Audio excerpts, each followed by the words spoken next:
এক লোক বট গাছের নিচে শুয়ে শুয়ে তার তরমুজ ক্ষেত পাহারা দিচ্ছিল।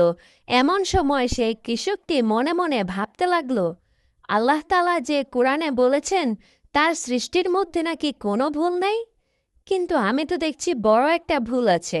বিশাল বড় বট গাছের ফল কত ছোট, কিন্তু চিকন আর ছোট্ট গাছে কত বড় তরমুজ। এই কথা ভাবতে ভাবতে সে ঘুমিয়ে পড়ল।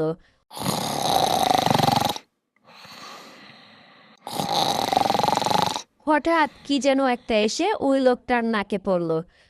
ধড়মড়িয়ে ঘুম থেকে উঠে দেখে বটফল তার নাকে পড়েছে। তখন সে বলল, আল্লাহ, আসলেও তোমার সৃষ্টির মধ্যে কোনো ভুল নাই।